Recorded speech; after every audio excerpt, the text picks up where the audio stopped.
अस्सलाम वालेकुम। जैसा कि मैंने आपको दिखाया कि लाहौर में रिवर रावी के मुकाम पर जो है वो बड़ी डेंजर जोन करार दिया है। तो इसमें कोई शक नहीं है कि रावी दरिया में बहुत ज़्यादा पानी है, पानी का बहाव बहुत तेज़ है और अभी ट्रैफिक का जो रुझान है वो रवा धवा है।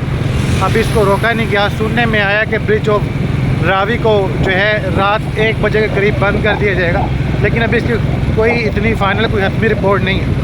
बाकी शादरा के रहने वाले लोगों से और गुजरात या इस तरफ के रहने वाले लोगों से ये कहूँगा कि जो कुछ खबर मिली हैं वो ये भी हैं कि एक तो पानी का बहाव जिस तरह से पहले था वैसा नहीं है।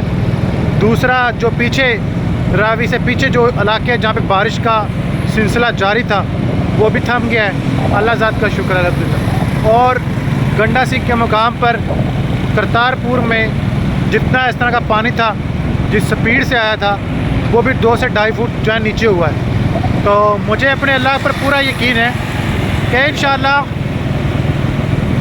ये सलाब थम जाएगा और अल्लाह ताला हम सब पर रहमत का नज़ूल करेंगे। आपने किसी ने भी परेशान नहीं होना है। नमाज अल कुरान दुरूद पाक पढ़ते रहें। अब जाके मैंने फजर की नमाज़ भी पढ़नी है, तहज्जुद की भी पढ़नी है।